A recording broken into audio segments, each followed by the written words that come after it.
Amém. Jesus é tão bom. Eu quero compartilhar aqui, vamos abrir em Lucas, capítulo 6. Lucas 6, 17. Vamos utilizar o Data Show ou não? Não. Sim? Sim? Então coloca aí, por favor, Lucas 6, 17 ao 19. Lucas 6, 17. Não deve ser Lucas 6, 17. Aí tá, eu estava vendo 16.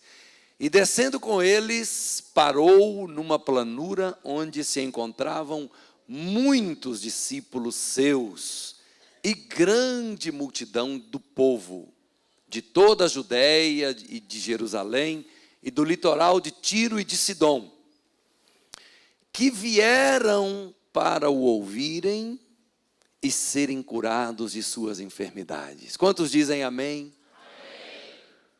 Também os atormentados por espíritos imundos eram curados, e todos da multidão procuravam tocá-lo. Por quê? Por que todos procuravam tocá-lo? Vamos ler juntos?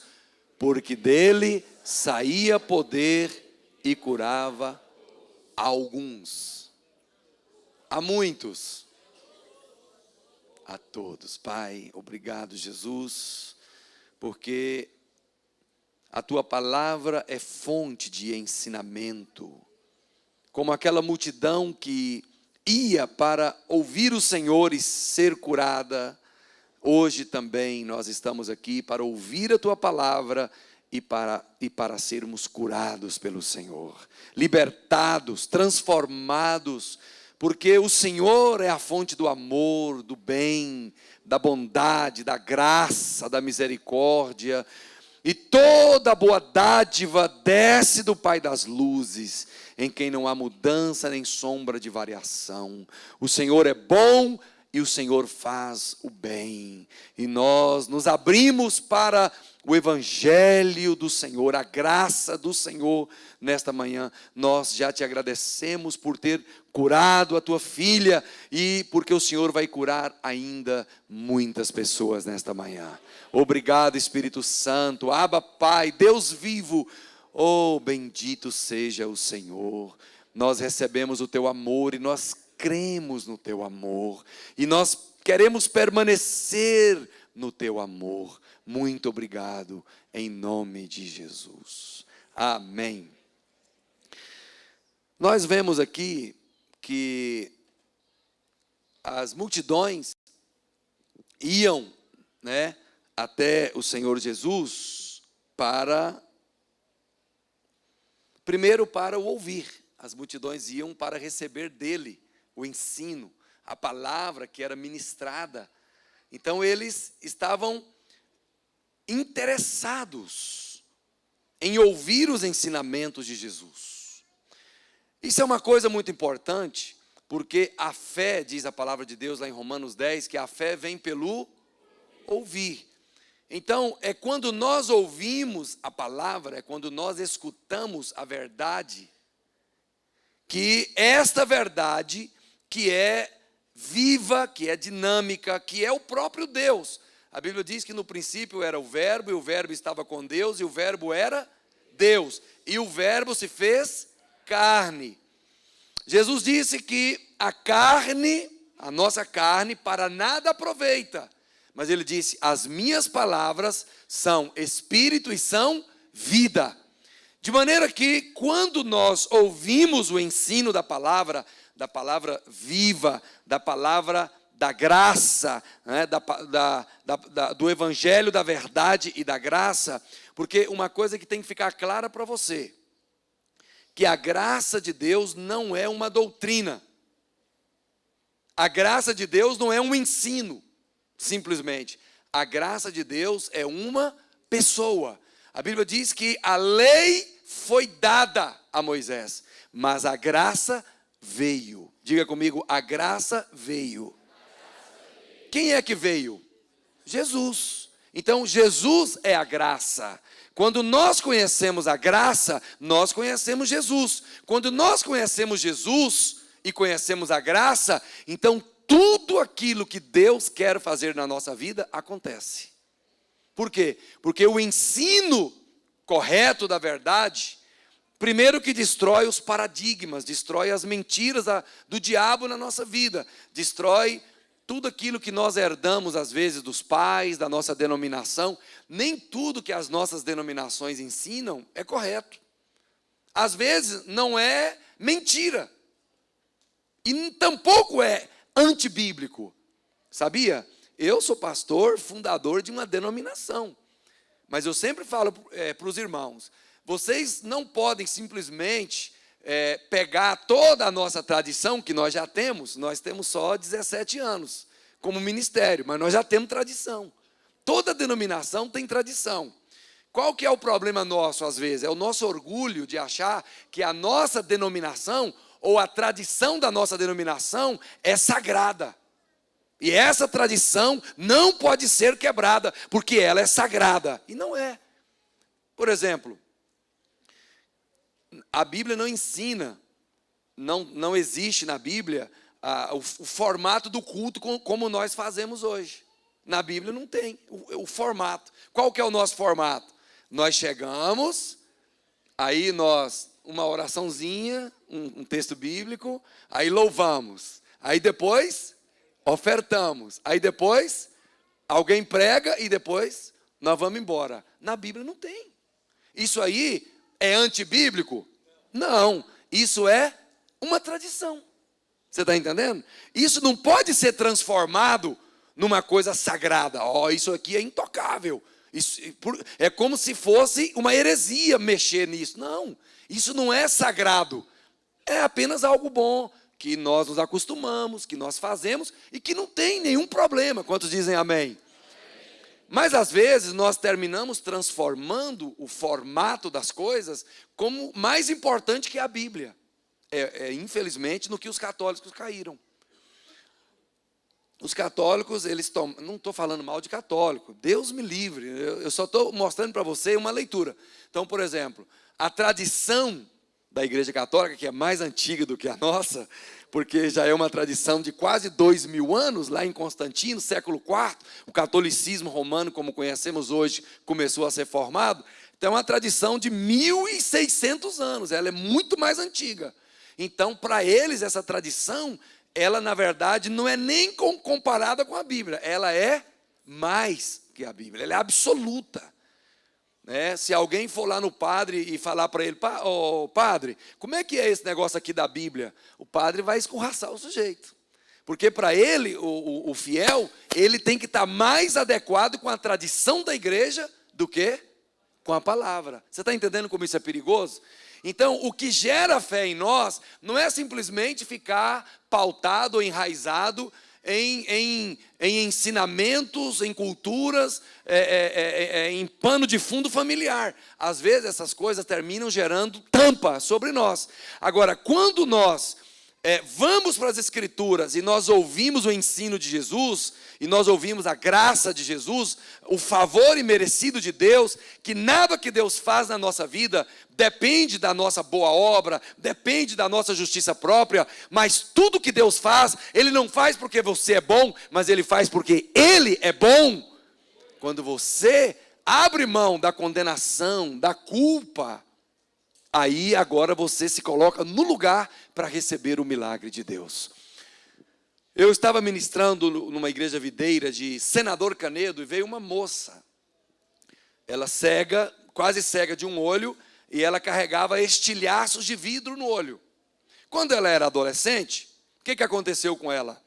Ela, menina muito traquinas, né? Assim se diz aqui também, né? Traquinas, muito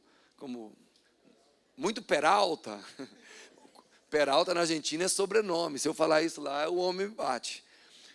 Então, ela andava de coletivo, e aí, na linha por onde ela ia, por aonde ela ia, todo dia quando ela passava, ela burlava, né? Ela fazia bullying, ela zombava das pessoas, ela dava língua, e aí ela ia menina. O que aconteceu? Um dia um sujeito ficou esperando. Quando o coletivo passou, ele atirou uma pedra. A pedra quebrou o vidro do ônibus, a janela do vidro. E os estilhaços quase a cegaram. E ela cresceu, ela era menina, então ela cresceu quase cega, e ela nunca orou para Deus curá-la. Por que você acha que ela nunca orou para Deus curá-la? Porque ela achava que era Deus quem tinha castigado ela. Ou seja, uma pessoa que tem tal entendimento do que Deus faz, e se foi Deus que fez, ela nunca vai poder ser curada, porque para ela, a leitura que ela tem de Deus é aquela, mas aquele não é o Deus Pai do nosso Senhor Jesus.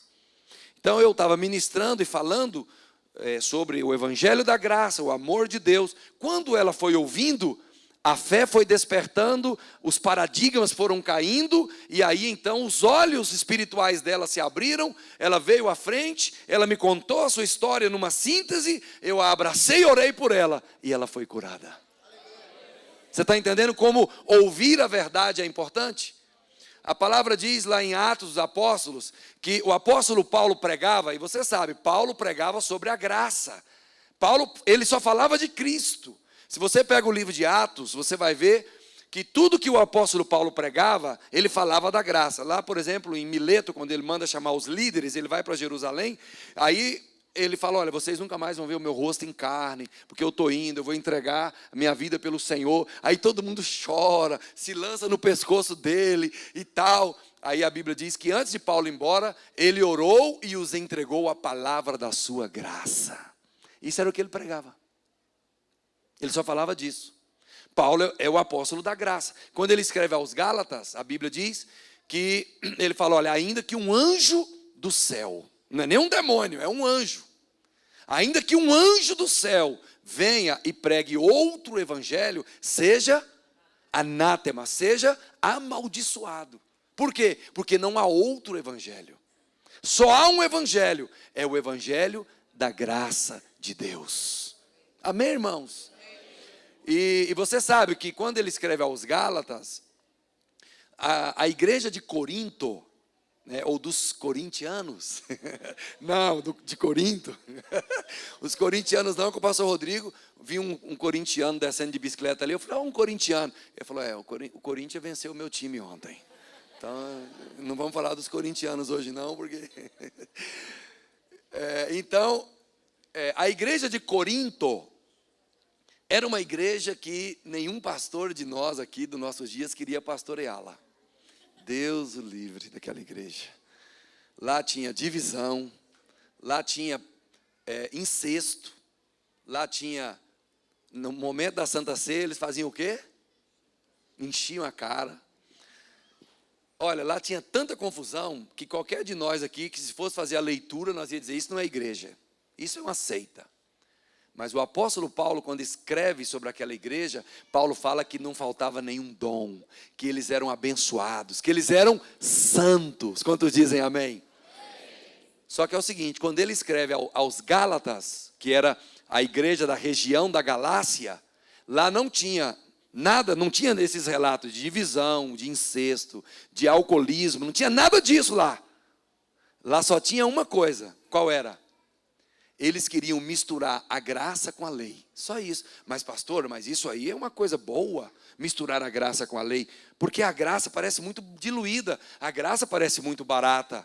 Então vamos misturar a graça com a lei, porque aí nós vamos dar peso no evangelho.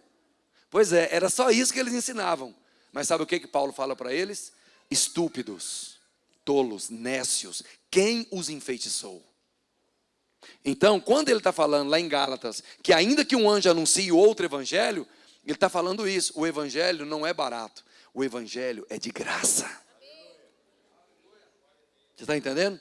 É essa loucura mesmo, de Deus justificar o ímpio, de Deus dar para quem não merece, de Deus dar salário para quem não apareceu para trabalhar. Esse é o evangelho. E se você pegar aí o capítulo 3, vamos avaliar aí, capítulo 3 de Gálatas, veja comigo a partir do versículo 1, para você entender o que é o ensino da graça de Deus.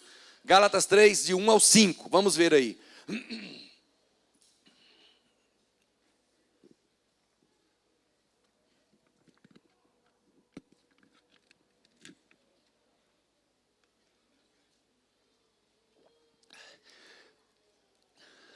Ó Gálatas insensatos, a palavra aí literalmente é que os tradutores eles não querem fazer coisas muito agudas, literalmente, estúpidos.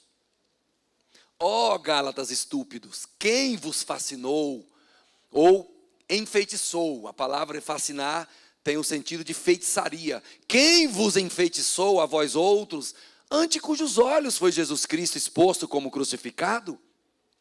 Quero apenas saber isto de vós. Aí ele vai fazer perguntas para eles.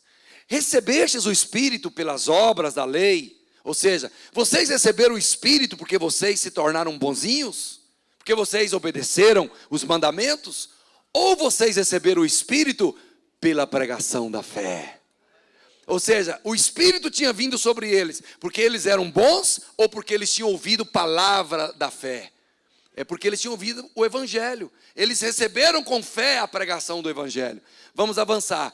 Aí ele diz, sois assim tão insensatos, tão tolos, que tendo começado no Espírito, como foi que eles se tornaram crentes? É porque eles tinham obedecido ou porque eles tinham crido? Eles tinham crido. Eles se tornaram filhos porque eles tinham crido. Aí Paulo fala, vocês começaram bem, porque vocês creram. Aí ele diz, tendo começado no Espírito, estejais agora vos aperfeiçoando na carne. O que é a carne aí? É a tentativa do homem agradar a Deus por si mesmo. Vocês começaram crendo e agora vocês querem continuar se esforçando? Não, porque eu vou ser santo, eu não sou como aquele, eu não sou adúltero, eu jejuo, eu dou o meu dízimo. Deus vai ter que me abençoar. Aí acontece uma tragédia, um prejuízo. Aí você fala, irmão, mas o que aconteceu? Eu não sei, é o seguinte, eu sou fiel. Ou seja, ele está confiando na fidelidade dele. Você está entendendo como funciona isso? O pastor Luísio conta que um dia lá em Goiânia, uma árvore caiu num carro, e aí o irmão veio todo cheio de justiça própria e falou para ele, pastor, eu quero saber o seguinte, por que a árvore caiu em cima do meu carro? Pastor, irmão, eu não sou Deus, como é que eu vou saber? Aí ele falou, é o seguinte, pastor, eu só sei de uma coisa, eu não sou culpado. Não? Por que você não é culpado? Porque eu sou dizimista. Então, ele não estava confiando na graça de Deus, ele estava confiando no dízimo. Você está entendendo que isso é justiça própria? Aí o pastor, então, falou para ele, você é dizimista? Eu sou dizimista. Falou, então, me conta aqui uma coisa. Você já ganhou perfume de presente? Pastor, claro, eu sou muito abençoado, eu ganhei um perfume francês. E os perfumes que você ganhou, você entregou o dízimo deles? Não, pastor, não entreguei. Então você não é dizimista, irmão. Você está entendendo? Por exemplo, eu ganho calça, ganho camisa, ganhei essa bota. Me deram uma bota, uma marca chamada Selaria, que é coisa de rico. Me deram a bota e eu estou feliz. Só que é o seguinte, eu não dizimei dessa bota. Eu não entreguei o dízimo dela. Me dão camisa, eu nunca entreguei. Você já entregou dízimo de camisa que você ganhou de presente? Ou seja, nós somos dizimistas? Somos. Mas nós confiamos nisso? Não. Nós confiamos na graça de Deus. Você entendeu? Sua confiança não está no que você faz. A sua confiança está no que Jesus fez. Você tem que olhar para a cruz. Você tem que confiar nele. Eu sou dizimista. Eu dou 10% do dinheiro que vem na minha mão. Eu dou. Mas eu nunca dei de objetos. Eu plantei tomate lá em casa. Delicioso. Eu não entreguei o dízimo dos tomates. Não dizimei. Eu plantei quiabo ano passado, eu não dizimei dos quiabos tampouco. Você está entendendo? Então, nós somos dizimistas? Somos. Mas nós não somos fariseus, nós não somos legalistas. Nós não estamos pautando a bênção no que eu faço. É o que Paulo falou. Cadê o texto lá, irmão? Por favor. Olha, vocês começaram no Espírito, agora vocês vão terminar na carne. É isso que ele estava falando. Você vai agora viver pensando que você é bom e que Deus vai te abençoar porque você cumpre. Você está na carne. Aí ele diz, terá sido em vão que tantas coisas sofrestes, se na verdade foram em vão. Aquele, pois, que vos concede o Espírito e que opera milagres, Deus vai operar mais milagres aqui. Entre vós, Paulo pergunta, porventura, ele faz tudo isso pelas obras, ou seja, porque você cumpre, porque você obedece, ou porque você ouve com fé? Você está entendendo? Ele opera milagre, não é porque você agora está me ouvindo e pensando, deixa eu me qualificar, deixa eu ver como é que eu me comportei essa semana. Não, ele não opera milagres porque você está pronto ou qualificado. Ele opera milagre quando você é capaz de ouvir e dizer, eu não mereço não, mas ele é bom e ele vai me curar. É por isso que ele opera milagre. É porque você ouve com fé e você crê na obra consumada da cruz do Calvário. Quantos dizem amém? Então Paulo estava pregando. Era isso que ele pregava. Ele estava pregando lá em Atos. E a Bíblia diz que tinha um homem que era coxo dos pés desde o nascimento. E esse homem ouvia Paulo pregar. E quando ele ouviu Paulo pregar, Paulo olhou para ele e viu que ele tinha fé para ser curado. E Paulo falou para ele, levanta e apruma-te sobre os teus pés. E o homem levantou e saiu correndo na igreja. Paulo não perguntou, mas você está obedecendo? Você está dizimando? Paulo viu que ele tinha fé e falou, levanta. Quantos dizem amém?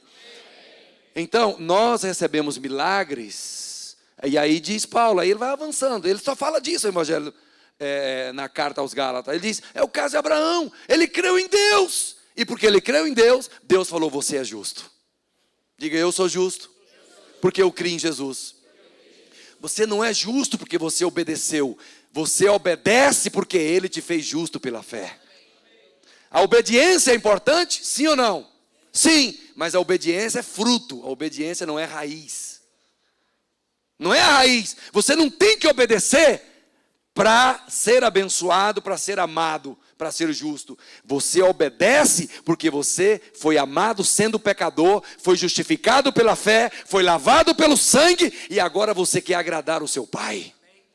Você quer viver para Ele.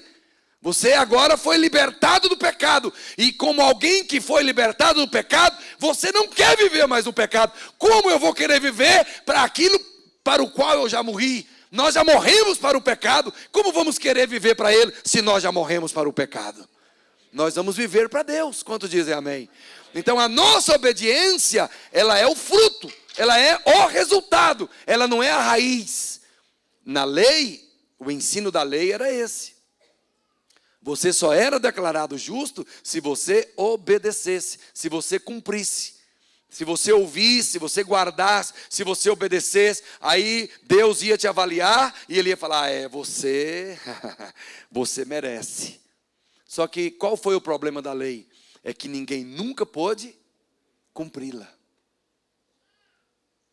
Ninguém nunca pôde. Então o ensino de Jesus era esse.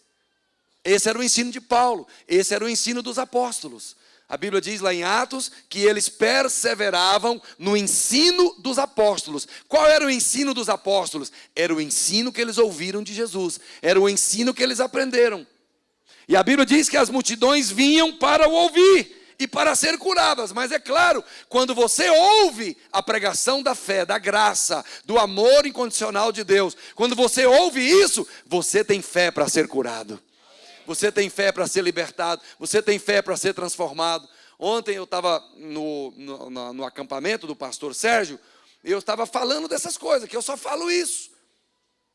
Paulo só falava disso. Jesus também só falava disso. Esse é o evangelho. Não há outro. Quantos dizem amém? E aí um médico, é o TK como eles chamam. É um médico, ele é médico. E ele estava lá.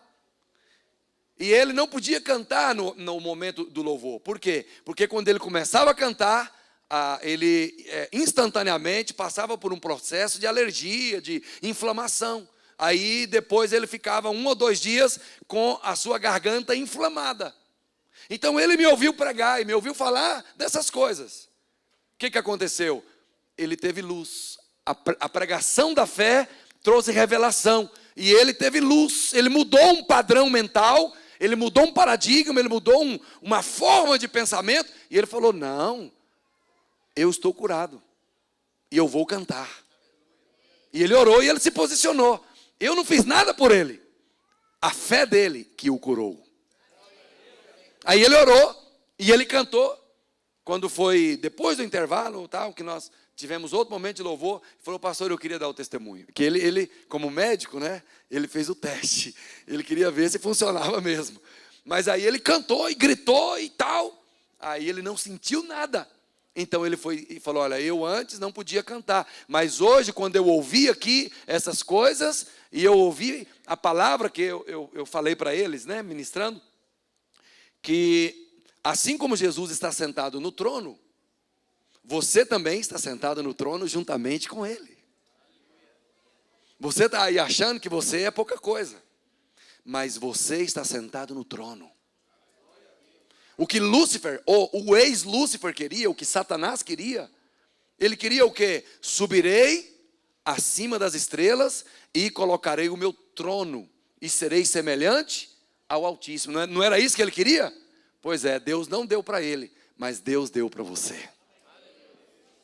Hoje tem um homem sentado no trono. Quem é esse homem? Jesus de Nazaré. Só que quando ele foi, ele levou a humanidade com ele.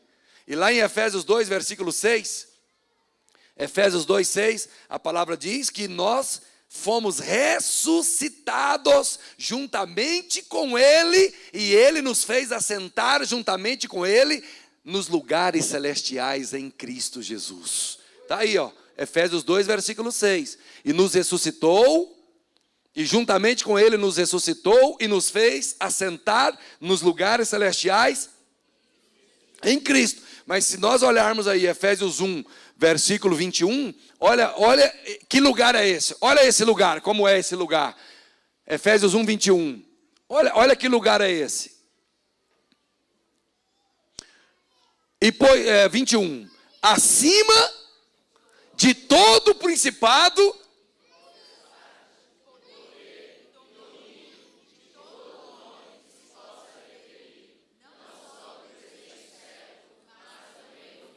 quando você ora, você está orando de cima do trono para baixo. Você está acima de todo o principado. Isso não depende da sua obediência. Isso depende do que Cristo fez na cruz do Calvário. Você já está aí. Você não será ressuscitado. Você já ressuscitou. Não estou falando da glorificação do corpo. Eu estou falando da ressurreição espiritual. Você agora está vivo. Você é nova criatura. Você é filho de Deus. Você é mais que vencedor. E você está sentado com Cristo acima de todo o principado. Agora, presta atenção. Quando você ora, e você ora da terra, eu vinha subindo a Riviera ontem para pregar, e olhando o cordão de serras, né? Oh, como parecem altas. Mas por que elas eram tão altas? Porque eu estava debaixo. Quando você está debaixo, todo problema, toda luta, toda batalha, toda resistência, tudo que o diabo joga contra você, se você está olhando da terra, tudo é grande.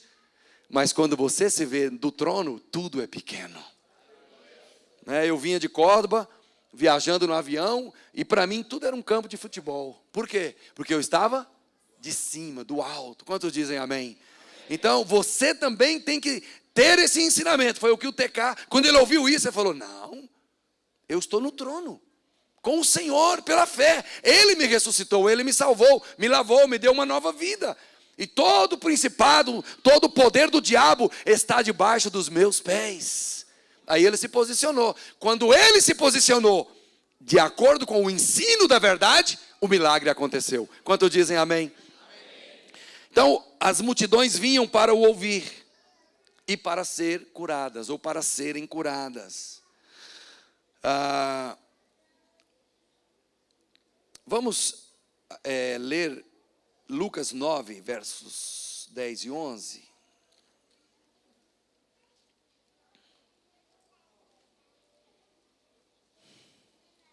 Lucas 9, 10. Ao regressarem, os apóstolos relataram a Jesus tudo o que tinham feito. E levando-os consigo, retirou-se à parte para uma cidade chamada Betsaida. Mas as multidões, ao saberem, seguiram-no. Acolhendo-as, falava-lhes a respeito do reino de Deus e socorria os que tinham necessidade de cura. Quantos dizem amém? Amém. Olha para cá. Novamente, a palavra diz que Jesus ensinava. Ensinava sobre o reino, ensinava sobre as verdades pertinentes ao reino. E curava dos que necessitavam de cura. É porque é muito mais fácil você levar as pessoas ao ensino do amor, da graça, da verdade de Deus, e depois orar por elas, do que você simplesmente ir orando por elas. Eu, às vezes, tenho sido impedido de ver o milagre na vida de quem eu oro, porque quando eu vou orar, a pessoa está cheia de incredulidade. Ela está cheia de medo, de angústia. Ela está pensando como aquela moça, que aquele problema que ela teve era merecido, era um castigo para ela, e ela tinha que carregar aquilo para o resto da vida. Às vezes, por exemplo, eu vou orar por pessoas que fumaram 50 anos, e elas já ouviram de outros que disseram: tá bom, mas você tem efizema pulmonar, mas quem mandou você fumar por 50 anos? Esse é o ensino dos fariseus. Paulo diz que os fariseus, eles têm aparência de piedade, mas eles negam a eficácia do poder. Eles são muito bons para avaliar. Eles avaliam muito bem: olha, você fumou 50 anos, você tem que carregar esse problema porque você fumou 50 anos. É uma leitura errada ou certa? Não, é certa. Só que é o seguinte: onde abundou o pecado, superabundou a graça. Então, não é apenas importante você ter a aparência de piedade. O que você não pode fazer é negar a eficácia do poder. Tá bom, eu errei mesmo, eu me meti em roubadas, né? Em coisas erradas. É verdade, eu caí. É verdade, eu passei fazendo burla das pessoas na rua, e as pessoas jogaram a pedra, eu fiquei cega. É verdade mesmo, mas é o seguinte: eu creio num Deus que perdoa todo o pecado. Eu creio num Deus que me ama, eu creio num Deus que me restaura. Você está entendendo? Então, eu fumei mesmo, eu errei, eu pequei. Mas onde abundou o pecado, superabundou a graça de Deus. Então, quando eu mostro para as pessoas que elas não têm que carregar o estigma, né, a marca para o resto da vida, porque, irmãos, se fosse assim, para que as boas novas do Evangelho? A lei já dizia tudo isso. A lei já dizia: se você obedecer, você vai ser abençoado. Mas se você desobedecer, pau na sua cabeça. A lei já dizia. Se é para ser assim o Evangelho, então para que o Evangelho? A lei já cumpria esse papel. Quantos estão comigo? Quantos estão comigo? A lei já era assim. E a mão de Deus vai pesar. Quantas vezes eu ouvi isso? O castigo divino vai cair. Como se diz? Vocês devem, por aqui, devem ter igrejas que... Vocês não, aqui não deve ter essas coisas. Aqui não. Mas eu já vi. Eu, quando era solteiro, fiquei interessado numa moça de uma igreja pentecostal. E eu fiz até serenata de madrugada para ela. Estou contando que a minha mulher não está aqui. Ela já sabe. E eu muito apaixonado. E aí eu fui de madrugada um dia, só saiu o cachorrinho. A menina nunca apareceu. Aí eu fui no culto da igreja dela. Mas para nunca mais. Naquele dia, uma das moças lá tinha cortado as pontas do cabelo. E aí subiu lá um líder, e ele estava muito furioso. Porque alguém tinha buzinado no ouvido dele que uma moça tinha cortado a ponta do cabelo, a outra tinha depilado o braço, e aí essas coisas todas que a Bíblia não se interessa por isso, não fala nada disso, muito pelo contrário. Tudo bem. Aí então ele falou assim: eu vejo um acidente na frente do Banco do Brasil.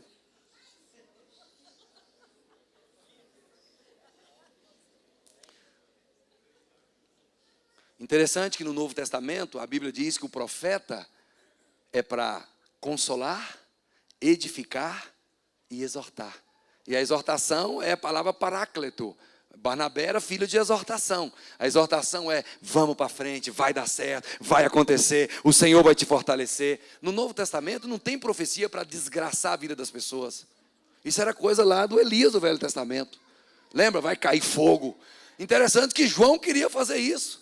Quando Jesus vai para Jerusalém, aí os samaritanos não queriam que Jesus... E João se levanta e fala: Senhor, queres que façamos descer fogo do céu? Vamos fazer churrasco em Samaria. O Senhor fala: não, vocês não sabem de que espírito são.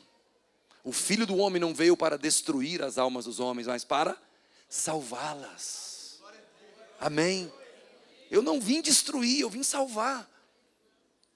Então, irmãos, quando nós vemos a maneira como Jesus, você vê que a palavra diz aqui, depois que os discípulos voltaram de uma missão que o Senhor os enviou, Jesus percebeu que eles estavam cansados. Aí Jesus toma eles e fala, vamos para um lugar secreto. Jesus era homem, de carne e osso, e os discípulos também, e eles queriam um descanso. Só que é o seguinte, como tinha muita cura, o que aconteceu? Todo mundo queria mais. E aí todo mundo foi para cima. Aí eles descobriram Jesus. Isso te faz lembrar de alguma história? Será que faz você lembrar da Cananeia? Da Ciro-Fenícia? Lembra da Ciro-Fenícia? A Bíblia diz que Jesus foi para um lugar, não queria que ninguém o soubesse. Diga, Jesus não queria que ninguém o soubesse. Agora diga assim, mas não pôde esconder-se. Jesus, naquele dia da Ciro-Fenícia, ele não queria. Ele falou, ó, bloqueia, fica guarda aqui, é o seguinte, não fala para ninguém. Ele se escondeu. Só que a mulher foi atrás dele. E aquela mulher deu um susto em Jesus. Porque depois que toda a história termina, Jesus fala, ó mulher, grande é a tua fé. Você está entendendo? Essa multidão aqui vem. Jesus queria ficar ali, né, com os seus discípulos, num lugar secreto, descansando. Mas a palavra diz que quando a multidão chegou, Jesus os recebeu. Ou seja, eu quero enfatizar o que agora? Eu quero enfatizar que Deus, que Jesus não está avaliando. Essa semana você andou navegando aí pela internet, não tem milagre para você. Não, ele não está avaliando isso. Está entendendo? Nunca no Novo Testamento Jesus encontrou alguém. Você vê que aqui fala de multidão. O texto primeiro que nós lemos também fala de multidão. Quantos dizem amém? Todos, quantos foram curados? Muitos? Mas nunca tem assim, ó. Vem cá, deixa eu avaliar a sua vida.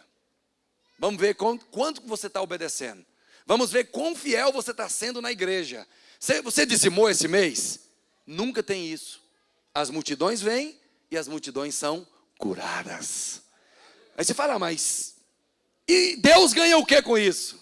Deus não ganha nada. De graça recebestes, de graça dai. Deus é amor, Ele é a fonte do bem. Mas Ele ganha muito, sabe por que Ele ganha? Vou fazer aqui uma parábola. Suponhamos que o Rodrigo deva para o Danilo 100 mil reais.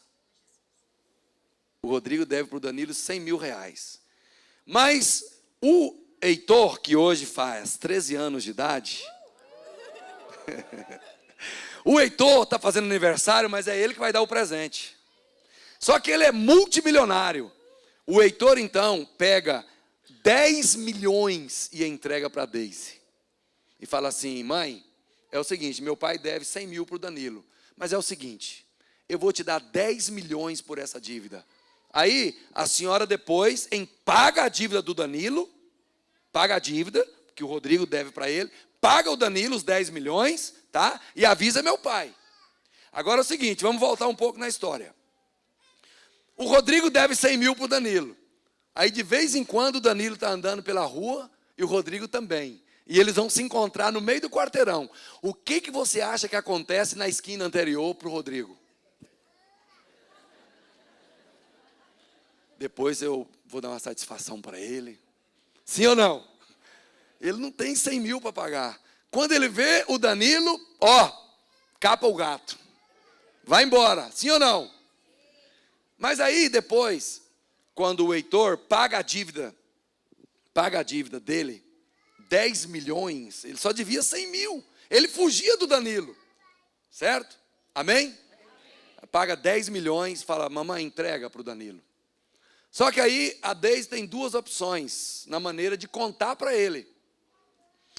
Se a Deise falar assim para ele assim, amor, é o seguinte, ó, o Heitor deixou um dinheiro aqui comigo e eu entreguei esse dinheiro para o Danilo, o negócio está mais ou menos resolvido, tá? Bom, ela deu essa notícia. Aí o Rodrigo está indo encontrar-se com o Danilo. É provável que o Rodrigo ainda fuja, porque ele não sabe realmente que a dívida foi paga. Ele ainda está em dúvida, ele vai fugir. Mas A Deise pode falar a verdade, pode contar corretamente o que aconteceu. A Deise fala: Rodrigo, é o seguinte, quanto você devia? 100 mil. Pois é, agora o Heitor me deu 10 milhões. E ele falou para entregar, pela sua dívida de 100 mil, ele mandou eu entregar 10 milhões. Agora é o seguinte, como que o Rodrigo vai encontrar com o Danilo? Não, ele não vai encontrar ele na rua, ele vai lá na casa dele, vai chegar, vai meter o pé na porta, falar: ô rapaz, você ficou rico por minha causa, me dá um café aí. Sim ou não? Sim ou não? Sim ou não? Pois é, você sabe o que aconteceu? Você tinha uma dívida desgraçadamente terrível, a dívida do seu pecado. Mas quando Jesus derramou o seu sangue lá na cruz do Calvário, o sangue dele era tão precioso que ele não apenas pagou o que você devia, mas Deus ficou ainda mais rico. Deus ficou mais rico, porque o sangue de Cristo não foi apenas para pagar no limite. O sangue puro de Jesus vale infinitamente mais. Agora você tem que saber disso. Você tem que saber disso. Eu tinha uma grande dívida com Deus mesmo, mas Jesus pagou por mim. O sangue dele vale 10 milhões. E agora eu tenho confiança diante do meu Pai, porque eu dei riqueza para Deus através de Cristo. Você está entendendo como isso muda a sua vida? João, o apóstolo, ele viu isso de maneira tão incrível, que quando ele escrevia sobre si mesmo, o evangelho foi escrito por último, de João. Ele tinha tanta consciência disso, que quando ele falava dele mesmo, ele falava: o discípulo, aquele a quem Jesus ama ou amava. Toda vez que ele escreve, que ele vai falar dele, ele fala: e aquele discípulo a quem Jesus amava. Só que é o seguinte, ele tinha colegas. Quando você pega os colegas dele escrevendo sobre ele, aí você não vê assim um sujeito tão comportado. No caso, por exemplo, do fogo do céu, foi João que falou. Mas foi Lucas quem relatou que João era o filho do trovão. Vai cair é fogo, vai cair é raio na cabeça. João era assim. No outro lugar, João falou assim: Senhor, eu encontrei um ali que estava expulsando demônio, mas é o seguinte, ele não é do nosso grupinho. Eu falei para ele: você para com isso. Jesus falou: não, deixa ele. O cara era intragável, sabe, era insuportável. Só que é o seguinte, 60 anos depois, quando ele escreve o evangelho, ele olha para trás, e em todas aquelas papagaiadas que ele fazia, ele lembrava que ele olhava para Jesus, e o amor sempre estava com ele. Você está entendendo? Ele não era o discípulo do amor porque já era velho. Ele era o discípulo amado quando ele era jovem, quando ele era o filho do trovão, quando ele queria fazer cair fogo sobre as pessoas, quando ele era um sujeito intolerante. Você está entendendo? Então por que João foi tão transformado? Porque João era consciente que nada partia dele mesmo, mas tudo partia do amor de Deus por ele. Pedro se gloriava no que ele era capaz de fazer. Eu vou contigo até a morte, eu ponho minha vida por ti. Mas João, ele se gloriava em como Jesus o amava. Você está entendendo? Sua glória não é o quanto você cumpre, não é o quanto você obedece, não é o quanto você é fiel. Você não pode se gloriar nisso, porque na verdade você nem é dizimista. Você já entendeu? Você já dizimou de perfume? Então você não é dizimista. Você está entendendo? Não se glorie em nada do que você faça. Você acha que eu fico aqui me gloriando, confiando? Essa semana eu fiz tudo direitinho, então quando eu for orar, vai acontecer o milagre. Então eu não preciso de Jesus. Você está entendendo? Não, é claro que eu não estou durante a semana também buscando fazer coisa errada, não. Se eu já morri para isso, eu agora vivo para Deus. Mas eu não estou aqui confiando no que eu fiz. Eu jejuei, agora ele vai me usar. Ué, mas então não é a graça, é merecimento. Mas nem por isso eu deixo de jejuar. Não, eu jejuo, porque o jejum é um estilo de vida. Ou seja, eu leio a Bíblia, mas eu não leio por culpa, eu leio por fome. Quando você deixa de comer 2 dias, você volta a comer porque você está com muita culpa, porque você está com fome? Não, você volta a comer por quê? Porque a barriga está roncando. Ai, vontade de comer uma picanha assada, um salmão rosado, um abadejo. Amém? Você volta a comer porque você está com fome, não é que você está com culpa. Já tem 2 dias que eu não como, como é que Deus vai me amar desse jeito? Você não está pensando isso. Você fala, eu vou encher a barriga. E aí começa a balançar o pezinho, né? Sentado na cadeira. Eu lembro quando eu era menino, sentava assim no banco e ficava lá balançando. Meu irmão era muito engraçado. Quando ele servia o prato da comida assim na mesa, ele fazia bem assim.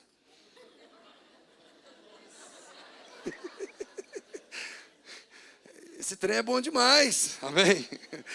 Mas ninguém come porque está com culpa. Você come porque você está com fome. E a Bíblia, você lê a Bíblia porque você está com culpa?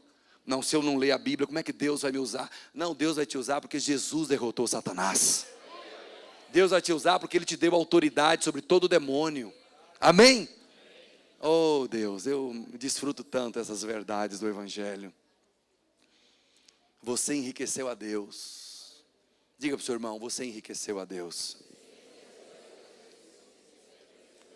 Cristo pagou o seu pecado. Ele não apenas pagou no limite da sua dívida. Cristo pagou num preço tão elevado que Deus foi enriquecido por você. Amém? Então agora, querido, você precisa crer nesse amor. João fala o seguinte: nós temos conhecido e crido no amor. Você tem que crer no amor. Eu não estou sentindo. Pastor, eu passei uma circunstância dura. Não tem problema. Eu creio no amor. O perfeito amor lança fora o medo. Quem tem medo não está aperfeiçoado no amor. Então, quem ama, quem é amado por Deus e sabe o que é amado, ele também vai amar a Deus, sim ou não? Mas nós o amamos porque Ele nos amou primeiro. Não é a palavra da lei, amarás o Senhor teu Deus acima de todas. Ninguém ama. Ninguém ama. Mas quando eu sei que eu sou amado, agora eu vou amar a Deus. Por que eu vou amar? Porque Ele me amou primeiro. Meu amor é uma resposta. Meu amor não é uma origem, é uma resposta. Eu amo porque Ele me amou primeiro. Quem muito foi perdoado, muito ama. Então, ao saber que eu fui perdoado, ao saber que eu fui amado incondicionalmente por Ele, sendo eu ainda seu inimigo, sendo eu pecador, Cristo deu a vida por nós. Deus prova seu amor para conosco em que Cristo Jesus morreu por nós, sendo nós ainda pecadores. Ele provou seu amor. Quando eu conheço esse amor, que me perdoa, que me redime, que me lava, que arranca toda a condenação, que me livra da ira vindoura. Quando eu conheço esse amor, agora eu vou amar a Deus como uma resposta. Amém?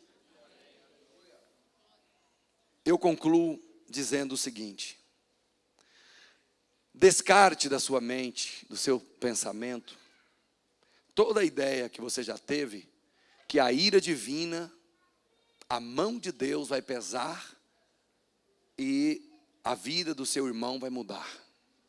Não acredite nisso. O apóstolo Paulo, em Romanos 2:4, ele fala o seguinte: você ignora que é a bondade ou a benignidade de Deus que te guia ao arrependimento? O que leva você ao arrependimento, diga comigo, arrependimento. Arrependimento é uma transformação de vida, maneira de pensar, maneira de se comportar, maneira de ver, maneira de julgar, de avaliar, maneira de conceber as coisas. Esse arrependimento é o que muda a sua mente, é o que muda você. Esse arrependimento não é algo só do dia que você nasceu de novo e conheceu Jesus. Esse arrependimento tem que estar em você e em mim todos os dias da nossa vida. A Bíblia diz: não vos conformeis com este mundo, mas transformai-vos pela renovação do vosso entendimento, ou da vossa mente. Então, essa transformação é arrependimento, é metanoia. Isso não pode parar nunca. Até o fim da nossa vida, nós temos que ser transformados de glória em glória. Amém? Mas o que é que leva você e eu ao arrependimento? É a ira? É a mão de Deus pesando? Não. É a benignidade. É a bondade. Está lá em Romanos 2:4. Ou desprezas a riqueza da sua bondade e tolerância e longanimidade, ignorando que a bondade de Deus é que te conduz ao arrependimento? Pergunta ao seu irmão, você ignora isso, irmão? Olha para cá. Quando Moisés pediu para ver a glória de Deus, qual foi a resposta divina? Deus levou Moisés e colocou em que lugar? Na fenda da rocha. Quem é a rocha? É Cristo. A bondade de Deus está em Cristo. Cristo é a revelação visível do Deus invisível. Quem vê o Filho, vê o Pai. Ele dizia, as minhas obras são as obras do meu Pai. Então o Deus invisível foi revelado no Deus visível, que foi o Filho. Então Deus leva Moisés para Cristo. Mas aí, depois que Moisés é colocado na fenda da rocha, o que Deus faz para responder ao pedido de Moisés? A Bíblia diz que o Senhor passa como num cortejo, como num passeio. E a Bíblia diz que ao passar Deus proclama o seu nome. Há uma proclamação. E qual era essa proclamação divina? Deus longânimo. Deus que perdoa o pecado. Ou seja, quando Moisés pede para ver a glória, o que Deus mostra para ele? A bondade. Você está entendendo? Se você quer conhecer a Deus, você tem que conhecer a bondade de Deus. O amor de Deus. Isso é o que muda você. Isso é o que transforma você. Por que Pedro, depois de ter 2 vezes fugido de Jesus, por que Pedro, lá no fim da vida de Jesus, ou no fim da vida, morte e ressurreição, antes de ser assunto ao céu, por que Pedro no barco, depois de ter negado o Senhor, por que quando o Senhor aparece na praia, ele fala, filhinhos, o que tendes? Nada, nós pescamos a noite inteira, não pegamos nada. Você sabe que essa era a segunda pesca. A primeira está lá em Lucas 5, que eles também não tinham pegado nada. Mas aí quando João fala, é o Senhor, o que Pedro faz? Pedro veste a roupa e pula na água, vai encontrar com Jesus, nem ajuda os seus amigos a levar as redes, com 153 grandes peixes. Por que Pedro corre para Jesus? É porque Pedro não estava com medo do castigo divino. Pedro queria estar perto do amor de Deus. Você está entendendo? O que faz você fugir de Deus é o medo. Mas o que faz você se aproximar de Deus é a revelação do amor. O perfeito amor lança fora o medo. Pedro não estava pensando, eu neguei, eu jurei que não o conhecia. Eu não quero me encontrar com ele, porque eu sei que o pau vai cair na minha cabeça. Ele não estava pensando isso. Ele estava louco, ele estava desesperado para ver. Você sabe o que leva os filhos de Deus a fugir de Deus? É não conhecer o amor. Quando eles não conhecem o amor de Deus, eles erram, eles falham, aí eles não vão na célula, sim ou não? Não vêm no culto, sim ou não? Eles fogem, porque eles pensam, eu não vou não, porque é provável que Deus me encontre lá e o negócio vai ficar feio para o meu lado. Pois é tudo o contrário. Jesus disse que quem muito foi perdoado, muito ama. Você sabe como que você vai amar a Deus verdadeiramente? Quando você souber como Deus perdoou você em Cristo. Como Deus ama você. Isso é o que vai fazer você amar a Deus e eu também. Porque o amor é uma resposta. Você ama porque Ele te amou primeiro. Então Pedro, na primeira vez, você sabe qual foi a primeira vez que Pedro viu Jesus? Foi quando João gritou assim, Batista, eis o Cordeiro de Deus que tira o pecado do mundo. Aí André ouviu, André foi e falou para Jesus, mestre, onde você mora? Jesus falou, vem cá, vem comigo. Aí foi, levou André, eles passaram a tarde. E Jesus falou dos sonhos. Olha, nós vamos mudar o mundo. Nós vamos constituir uma igreja poderosa no mundo. E André ficou tão impactado, aí ele correu e encontrou quem? Pedro. Chamava como? Simão. Aí ele chegou e falou, Simão, nós achamos o Messias. Era ele e um outro discípulo, que a Bíblia não menciona quem era. Nós achamos o Messias. Ele estava buscando o Messias.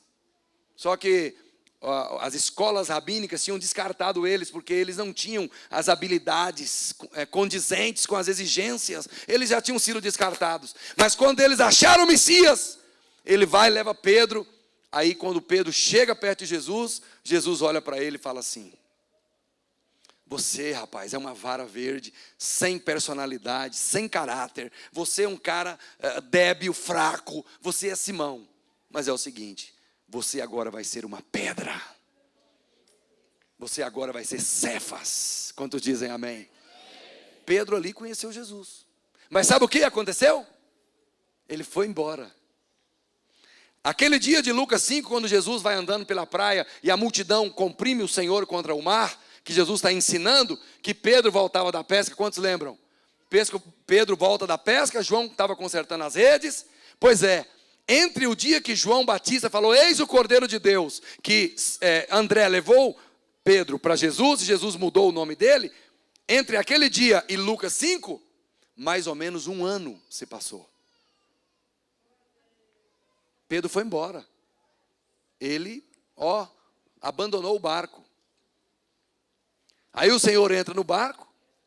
O Senhor fala para eles voltarem ao mar, lançar as redes. Ele fala, aqui não tem peixe. Mas aí ele obedece, sob as suas palavras, eu vou lançar a rede. Quando ele lança a rede, o que acontece? O que acontece? Aí Pedro cai aos pés e fala, ausenta-te de mim, porque eu sou um homem pecador. Sabe por quê? Ele estava dizendo, como o Senhor pode me dar um fruto tão grande de bondade, se eu não mereço isso? Pois é, mas foi depois da bondade de Deus na vida de Pedro, sem ele merecer, que a Bíblia diz que eles deixando tudo, o seguiram. Mudou ele, mudou sua mente. Foi o castigo de Jesus? Se você não me seguir, você vai para o inferno, porque você vai ser amaldiçoado. Foi isso que... Então eu vou te seguir. Foi isso? Não. Foi o quê? A bondade. É a bondade de Deus que vai levar você ao arrependimento. Amém? Lembra quem estava na conferência do ano passado?